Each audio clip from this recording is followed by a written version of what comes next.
공개된 장소에서 만지는 놈들이 얼마나 많은데 이게 추행이 안 된다 그러면 나도 트레이너 하고 싶다. 아니 그 사람의 트레이너의 사심이 없었을까요? 그러면 잘못 판단한 거지 않나. 그 수사에서 한쪽 면만 바라본 게 아닌가. 그 사건을 뒤집어질 가능성이 충분히 있어요.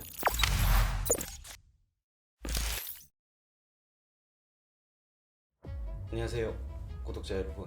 지금 요번에 이 사건은 얼마 전에 제가 그 헬스 트레이너 그 영상도 한번 찍은 적이 있는데, 퍼스널 트레이닝을 할 때는 여자분들 같은 경우에는 이제 PT 자세를 좀 잡아주려고 하면 신체 접촉이 있을 수도 있는데, 그때는 어떻게 하는 게 좋냐 물어봤을 때 제가 그랬거든요.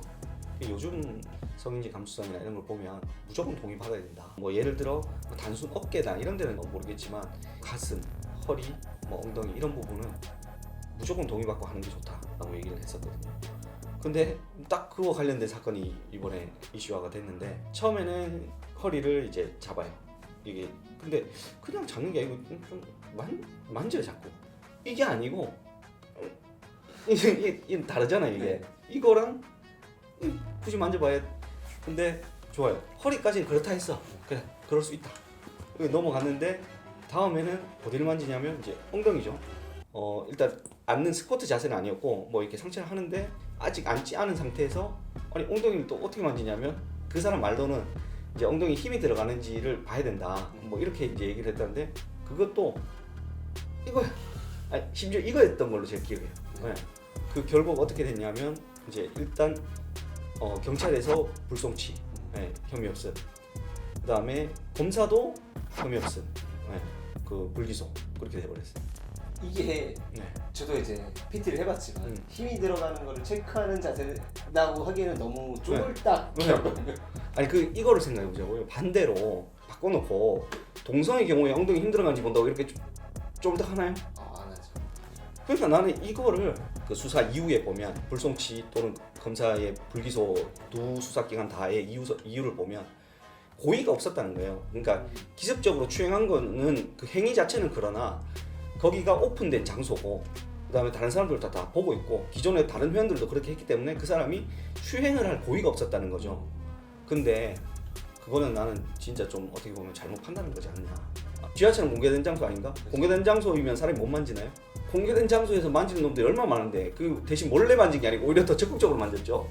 그럼 적극적으로 만지면은 죄가 안 되냐? 아니 뭐 제가 누구한테 영상 보여줬을 때는 와 이게 추행이 안 된다 그러면 나도 트레이너 하고 싶다. 네? 아니 그 사람의 트레이너의 사심이 없었을까요? 이런 사건을 좀 더 판단을 일관성 있게 하고, 그러니까 검사나 수사기관 입장에서는 와 진짜 내가 너무 진짜 변호사 일을 해보면 그분들도 고생하시는 것도 많고 어려운 사건들 힘든 사건들 많은데, 이제 추행과 예를 들어 강간 살인 뭐 이런 게 있다고 치면 추행이 좀 더 경한 사건인 건 맞잖아요. 네. 근데 그런 사건에서 너무 판단을 소홀하게 하는 면이 있어요. 많은 예를 들어 자기가 한 달에 처리해야 되는 뭐 한 100여 건의 사건 중에 그냥 이거 불송치 올라왔네. 이걸 기소시키려면 다시 자기가 조사해야 되고 뭐 해야 되고 여러 가지 또 일이 많은 면에서 봤을 때, 물론 또 이렇게 생각할 수는 있죠. 헬스 트레이너의 입장에서 볼 때는 그냥 내가 그 공개된 장소에서 회원 PT 하는데 나는 그런 의도로 가지고 만지지 않았다. 그 변소를 더 믿어줬을 수도 있어요. 저도 그 사건을 보다 보니까 오히려 근데 바디캠이 있기 때문에 그렇게 판단하는 것도 있지 않을까라는 생각을 하거든요. 바디캠을 차고 있는 사람이 네. 그렇게 이제 할 수가 없다. 어차피 자기의 모습이 다 드러나는데 그런 부분도 일리가 있기는 있는데 그 양쪽에서 고민했을 수는 있겠네요. 고민했을 수는 있겠는데 저는 다수가 이건 추행이라고 느낄 거라고 생각하거든요.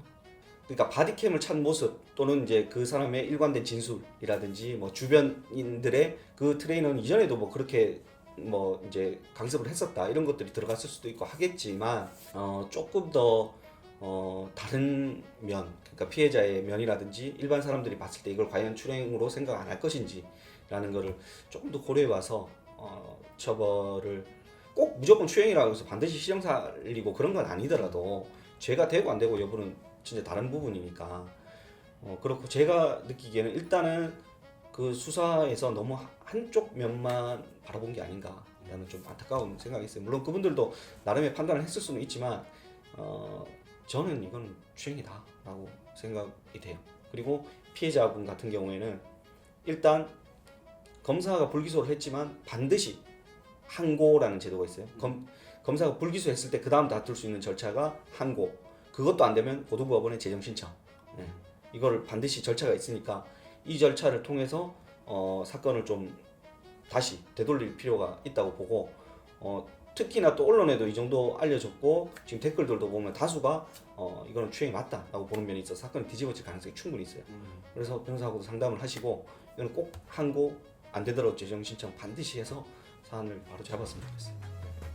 오늘은 이제 강제추행에 대해서 한번 우리가 이야기를 나눠봤습니다. 여러분들은 이 사건이 과연 추행인지 아닌지에 대해서 뭐 본인의 생각이나 이런 것들을 자유롭게 이야기해 주시면 감사하겠습니다. 이상입니다.